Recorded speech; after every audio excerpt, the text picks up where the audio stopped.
सचिन पिता पुत्र पितात्मा के नाम पर आमीन। सर्वशक्तिमान महान परमेश्वर पिता, मैं आपको धन्यवाद देता हूँ, राजाओं के राजा प्रभुओं के प्रभु प्रभु यीशु मसीह, इस सुंदर जीवित वचन के लिए प्रभु, आपके बेटे बेटियों के लिए, उनके जीवन के लिए, उनके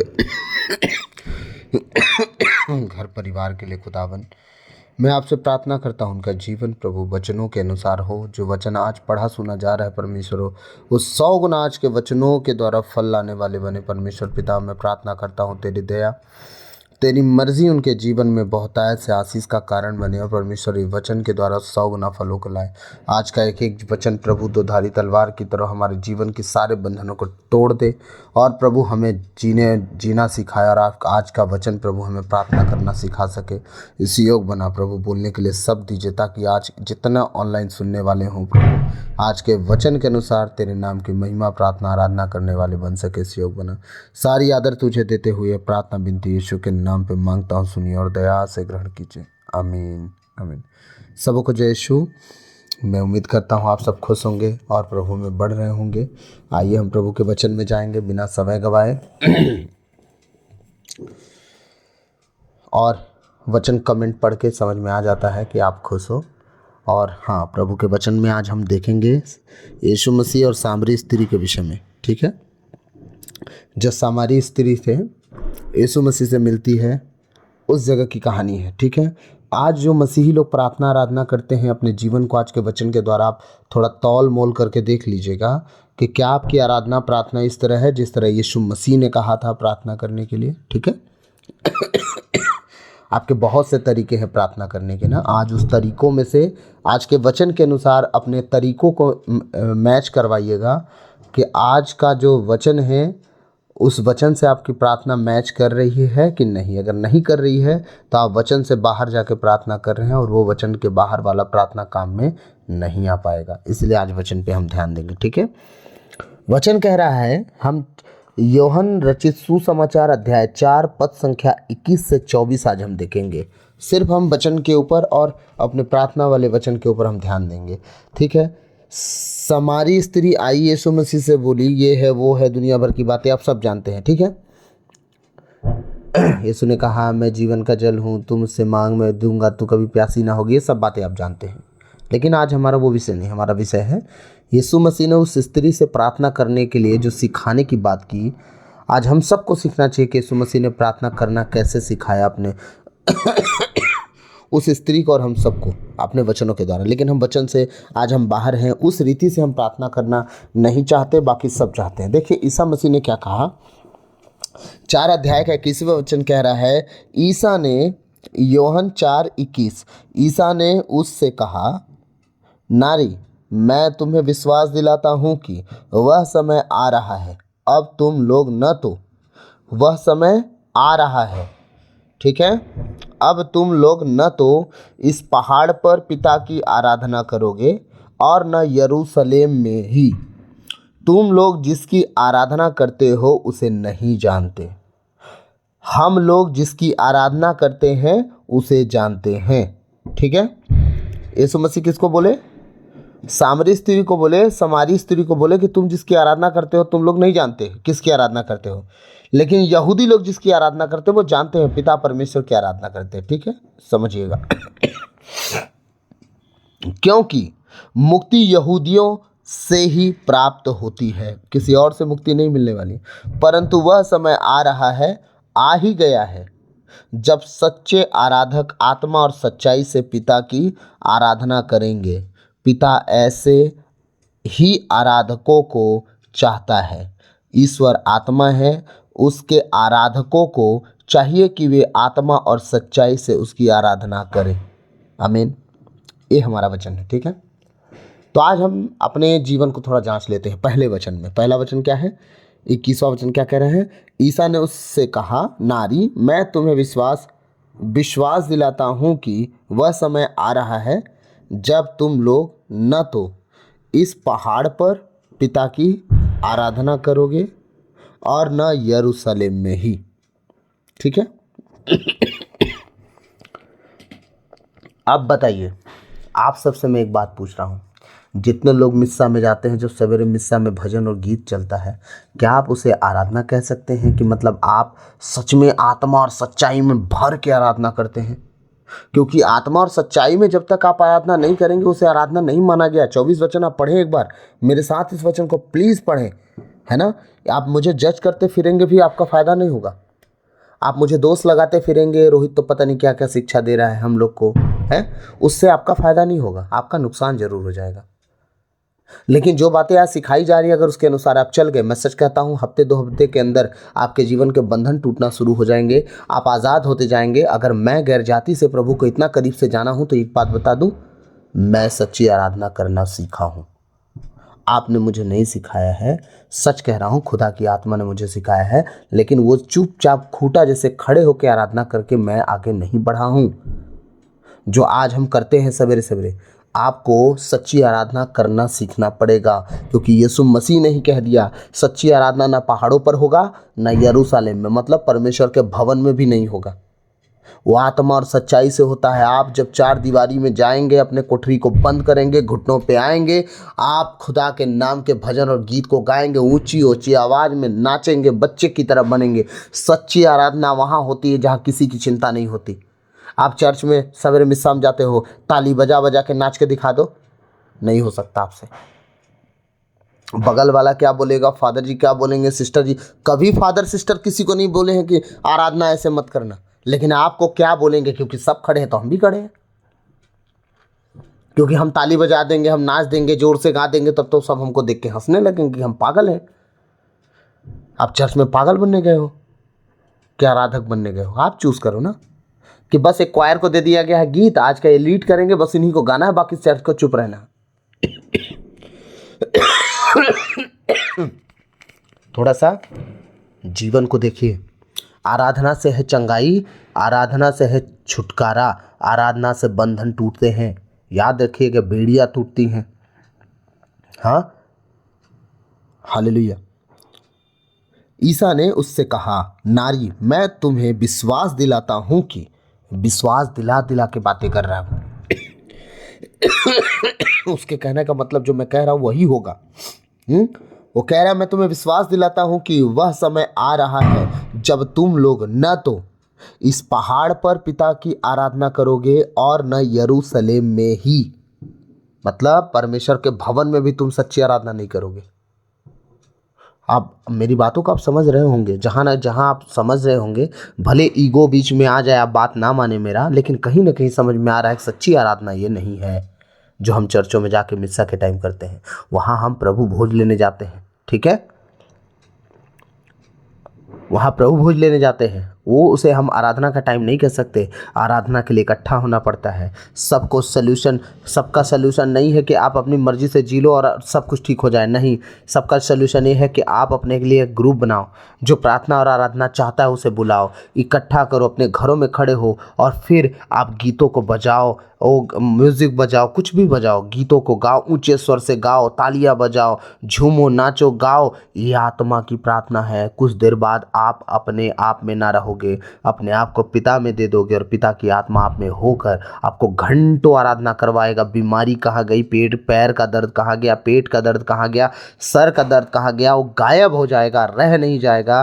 क्योंकि सच्चे आराधक जब आराधना करते हैं तो वो हीट होते हैं, वो गर्म होते हैं, आत्मा में वो भरते हैं तो आग आती है और सारा कचरा जला के ख़त्म कर देती है, आपके शरीर की सारी बीमारियों को भस्म कर देती है। सच्चे आराधक ऐसे होते हैं। आपको सच्चा आराधक बनना है तो याद रखिएगा, अपने आप को संगति में लाना पड़ेगा, ग्रुप में लाना पड़ेगा, आराधना के लिए इकट्ठा होना पड़ेगा। हाँ, ऐसे गीतों में काम नहीं चलेगा।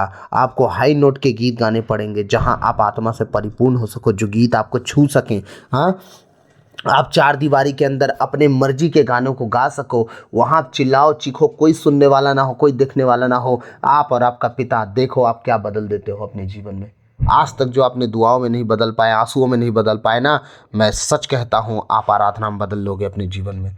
परमेश्वर की आत्मा सब तरफ से आपका साथ देगा। तो आप लोगों ने देखा, ना पहाड़ों पर ना यरूशलेम में, तुम लोग जिसकी आराधना करते हो उसे नहीं जानते। आज सारे हमारे ईसाई भाई बहन ना प्रभु को नहीं जानते। अगर वो जानते ना, सिर्फ संडे को मिस्सा आके अपनी ड्यूटी पूरा नहीं करते, वो अपना जीवन, अपना चाल चलन, अपना उठना बैठना प्रभु के साथ रखने, व्यभिचार में जाते ना, गालियों में जाते ना, नशा में जाते ना, बुराई में जाते ना, पाप में जाते ना, ईर्ष्या जलन में, चुगली में, निंदा में, फूट में, बैर में, विद्रोह में, हाँ लीला क्रीड़ा में कहीं ना जाते। वो नहीं जानते हैं, इसीलिए सब पाप कर ले रहे हैं। अगर जानते वो कभी ना करते। जो प्रभु के लोग, बेटे बेटी, जो क्रिश्चियन भाई बहन हैं हमारे, जो ईसाई भाई बहन हैं, याद रखिएगा, जो प्रभु को जानते हैं वो पाप बुराई से दूर हैं, क्योंकि वो खुदा को जानते हैं, इसलिए उसकी आराधना करते हैं। वचन कह रहा है, तुम लोग जिसकी आराधना करते हो उसे नहीं जानते, हम लोग जिसकी आराधना करते हैं उसे जानते हैं, क्योंकि मुक्ति यहूदियों से ही प्रारंभ होती है। मुक्ति किसी और से नहीं मिलने वाली, यहूदियों से। कौन है वो? यूदा के घराने के लोग, दाऊद के घराने के लोग। कौन है वो? माता मरियम से पैदा हुआ वाले बेटा। कौन है वो? हाँ, यीशु मसीह से ही मुक्ति मिलने वाली है, याद रखिएगा। और किसी से मुक्ति नहीं मिलने वाली। कोई आपका मुक्ति नहीं दिला सकता, ना आपका धन, न संपत्ति, न गाड़ी, न घोड़ा, न बैंक बैलेंस, न नौकरी, न चाकरी, न आपके लड़का बच्चा। कोई आपको मुक्ति नहीं दिला सकता जिसके पीछे आप भाग रहे हो, जो आपका मूर्ति बना पड़ा है आज आपके घर में। ना मोबाइल, ना टीवी, ना आईफोन, कुछ नहीं। एक दिन सब खत्म हो जाएगा और आपकी ज़िंदगी भी तबाह हो जाएगी, नरक की आग में धधकती हुई ढपकेगी। वहाँ आप कुछ नहीं कर पाओगे, क्योंकि नरक की आग में सबसे भयानक बात एक है, वहाँ परमेश्वर की दया नहीं है। वहाँ सबसे भयानक यही बात है कि परमेश्वर की दया वहाँ नहीं है। बाकी वहाँ सब कुछ है, तकलीफ़ है, जलना है, कीड़ों का ना मरना है, सब है, लेकिन वहाँ परमेश्वर की दया नहीं है। सबसे नरक की भयानक बात यही है। इसलिए मैं आप सबसे विनती करता हूँ, जीते जी परमेश्वर की आराधना नहीं कर सकते तो याद रखिएगा, मुर्दे परमेश्वर की महिमा नहीं करते, वचन कहता है। तो हम अगर जीवित हैं तो हम परमेश्वर की महिमा कर लें, क्योंकि अगर मर गए ना तो सच में परमेश्वर की महिमा करने के लिए अवसर नहीं मिलेगा। लाख मिस्सा चढ़ा लीजिए, चढ़ाते रहिएगा फिर आराम से मिस्सा।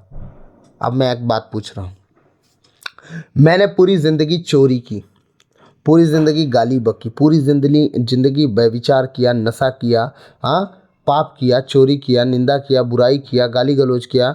अब ये बताइए, मैं मर जाऊंगा तो हाँ लिख देंगे स्वर्गीय रेड सिंह धतूर सिंह, है ना? तो क्या लिख देने से स्वर्ग मेरे बाप का हो जाएगा? स्वर्गीय लिख देने से स्वर्ग मेरा हो जाएगा? हैं?